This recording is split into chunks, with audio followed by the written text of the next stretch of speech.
সিলেট বাংলাদেশের উত্তর পূর্বাঞ্চলে মেঘের কোলে ঘেঁষা প্রকৃতির এক টুকরো স্বর্গরাজ্য। আজকে আমরা সিলেট জাফলংয়ের কিছু টিউটোরিয়াল দেওয়ার চেষ্টা করব। সিলেট জেলায় গোয়াইনঘাট উপজেলায় ভারতের সীমান্ত ঘেঁষা মেঘের জাফলং বাংলাদেশের জনপ্রিয় একটি দর্শনীয় স্থান। পাথরের উপরে বয়ে যাওয়া পিয়াইন নদীর স্বচ্ছ পানির দ্বারা ঝুলন্ত ডাউকি ব্রিজ, পাহাড় ও চা বাগান নিয়ে অন্যান্য দর্শনীয় স্থান থেকে সিলেট বিশেষ গুরুত্ব পেয়েছে। আজকের পর্বে দেখব জাফলং কি দেখবেন। সর্বোচ্চ ভালো চা বাগান। এর নাম কি? আমাদের সিলেট জাফলংয়ের চা বাগান। আর এটা আছে আপনার মশলা, জিরা। আর এগুলো কি? এগুলো আপনি 420 টাকা। ড্রিঙ্ক কি কত?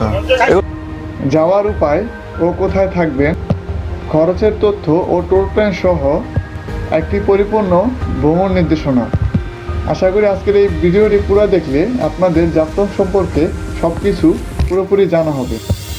সীমান্তের ওই পারে বড় বড় পাহাড় ও ডাউকি শহর, পিয়াইন নদীতে পাথরের সন্ধানে শত শত নৌপথ, নৌকার আনাগোনা, শীতে স্বচ্ছ নীলাজ্জল। জাফলং জিরো পয়েন্টের কাছে আছে মায়াবী ঝর্ণা, খাসিয়াপল্লী, খাসিয়া রাজবাড়ি ও সমতলে চা বাগান। এই সব কিছু একদিনে ঘুরে দেখা যায় খুব সহজেই।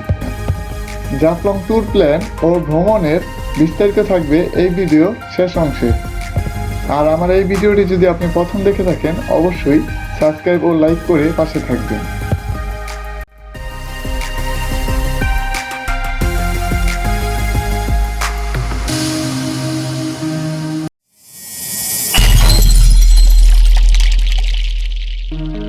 তো জাফলং যাওয়ার জন্য আমরা প্রথমেই বাসে উঠে পড়লাম।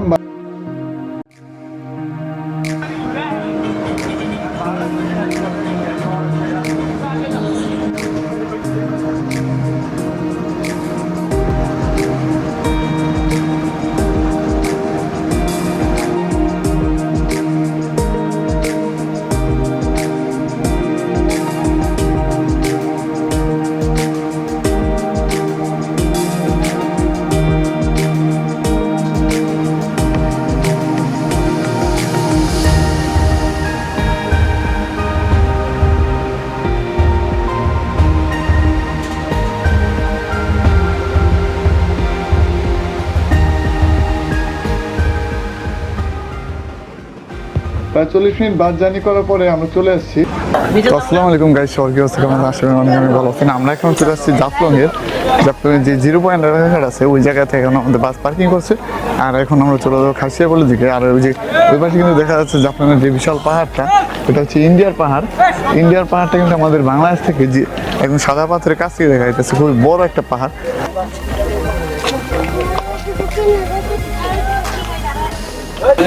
আমি এখন আছি জাফলংয়ের বাজারটায়, যে নদীর পাড়ে দোকানপাট আছে ওই জায়গায়।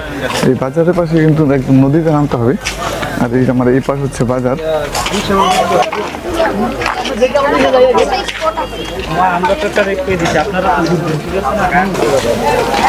এটা হচ্ছে জাফলংয়ের বাজার। এখানে নদীর পাড়ে দোকানপাট আছে, অনেক ইন্ডিয়ান পণ্য পাওয়া যায়। আপনার এই জায়গায় আসলে খুব কম দামে ইন্ডিয়ান পণ্য পাওয়া যায়।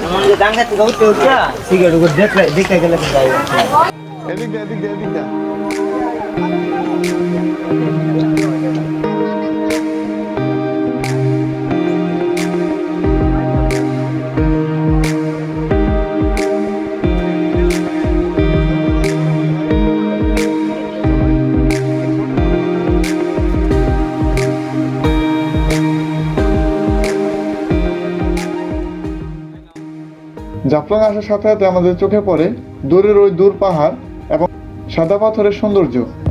আর জাফলং এ দূর দূরান্ত থেকে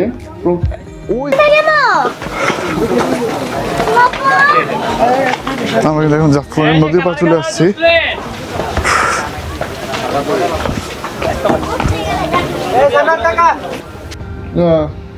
জাফলং আসলে নদীর পাড় যাওয়ার সময় আপনাদের কিন্তু চোখে পড়বে সারি সারি দোকান। যে দোকানগুলোতে বিক্রি হয় এই জায়গায় পাহাড়ি স্থলীয় জিনিস। চাপাতি গুলো কত রে ভাই? চাপাতা ভাই 200 টাকা। কোনটা? এটা সর্বোচ্চ ভালো চা পাতা। এটার নাম কি? আমাদের সিলেট জাফলংয়ের চা পাতা। আর এটা? এটা আছে আপনার 420 মশলা। টাকা। জিরা। আর এগুলো কি? এগুলো আপনি গ্রিন 420 টাকা। ড্রিঙ্ক টি কত? এগুলো কত করে ভাই? এগুলো কত? 100 টাকা। এগুলো 100 টাকা করে। আবার মাঝের গোল্ড চা পাতা আছে, ইন্ডিয়ান মাঝের গোল্ড, এটার দাম হয়েছে আপনার 150 টাকা। ঠিক আছে।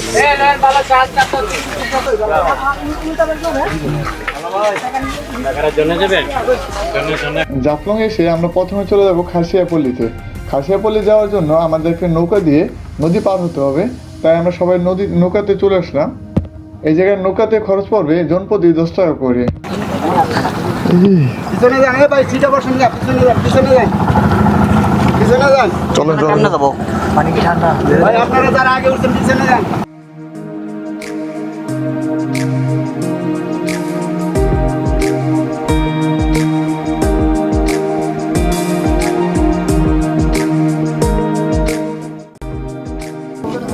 আমরা এখন নদী পার হয়ে গেলাম, এখন চলে যাচ্ছি খাসিয়াপল্লিতে। আর ইন্ডিয়ার পাশে একদম এটা এই পার কিন্তু ইন্ডিয়ার পর পাশ দিয়ে কিন্তু খাসিয়াপল্লি যেতে হয়।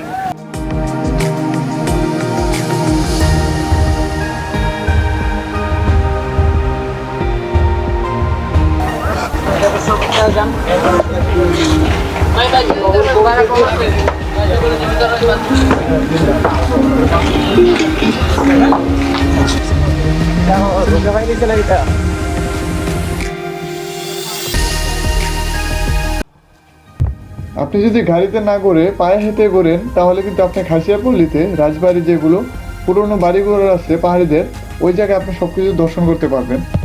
তাই আমরা সবাই হাঁটতে হাঁটতে খাসিয়াপল্লির দিকে রওনা দিচ্ছি। আর এখন পাহাড়ে কোল ঘেঁষে হাঁটতেছি। আপনারা যদি গাড়িতে আসেন তাহলে কিন্তু এই জায়গায় অনেক সুন্দর সুন্দর স্পট আপনারা দেখতে পারবেন না। এই জায়গার খেলার মাঠ ও পাহাড়িদের সৌন্দর্য ও পাহাড়িদের খাওয়ার জন্য ছোট ছোট দোকান, এগুলো কিন্তু আপনার গাড়িতে আসলে একদমই দেখতে পারবেন না।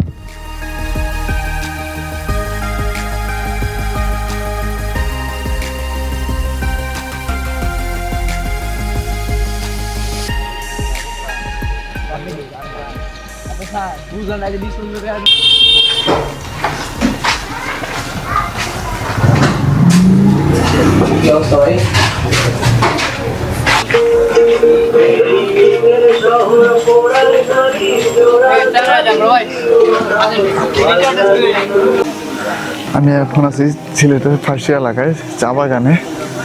আর আমার এই পাশে চার দোকানগুলো সব একদম ইন্ডিয়া থেকে চা এনে ওনার কম রেটে চা বিক্রি করে।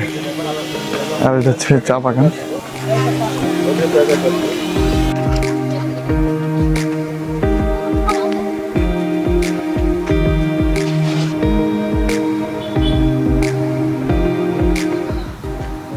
তো আজকের মতো আমাদের সিলেট চা বাগান ঘোরা শেষ।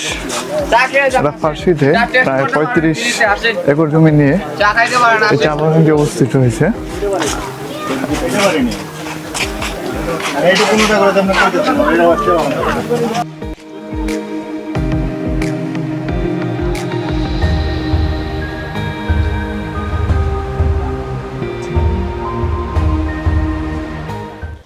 চা বাগান থেকে এখন চলে যাব মায়াবী ঝর্ণার কাছে। দেখতে পারবেন শত শত মানুষ প্রকৃতির ডাকে সাড়া দেওয়া সবাই এই জায়গায় উপস্থিত আছেন। আপনারা চাইলে বাসার জন্য কিছু পাহাড়ি জিনিসপত্র কিনতে পারেন। পাহাড়ি খাবার, পাহাড়ি চকলেট, ইন্ডিয়ান চকলেট পাবেন, সবগুলো কিন্তু কম রেটে পাওয়া যায়। আমরা এখন চলে আসছি জাফলংয়ের মায়াবী ঝর্ণার কাছে। আর আমরা গরমের সময় যাওয়াতে জাফলংয়ের মায়াবী ঝর্ণাতে খুব একটা পানি ছিল না, খুব অল্প পানি ছিল। পানির তুলনায় কিন্তু মানুষ খুবই বেশি ছিল। জাফলং মায়াবী ঝর্ণার কাছে আসলে আপনারা যদি পানি নাও পান, মায়াবী ঝর্ণার উপরে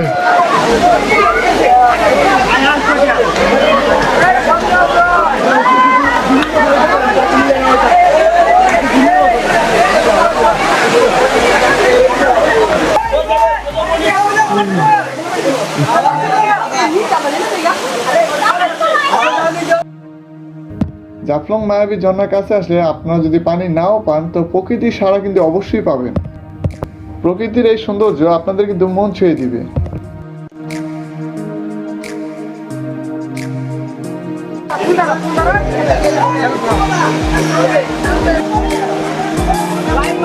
আর আমি আমার ক্যামেরাটা আমার ফ্রেন্ডের হাতে দিয়ে আমি চলে গেলাম একা একা পাহাড়ের উপরে, মায়াবী ঝর্ণার উপরে চলে যাচ্ছি পানির খোঁজে। আর আপনারা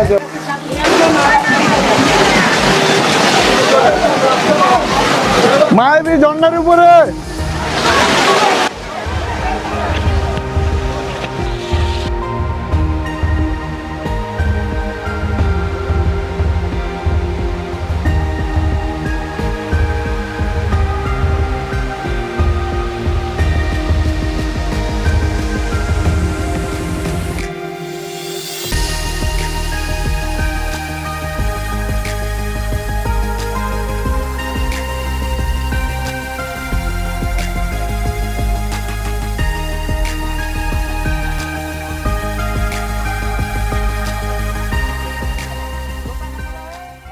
যারা জাফলংয়ে আসার চিন্তা ভাবনা করতেছেন তারা অবশ্যই বর্ষার সময় যাবেন, কারণ বর্ষার সময় কিন্তু এই জায়গায় মায়াবী ঝর্ণাতে অনেক পানি থাকে।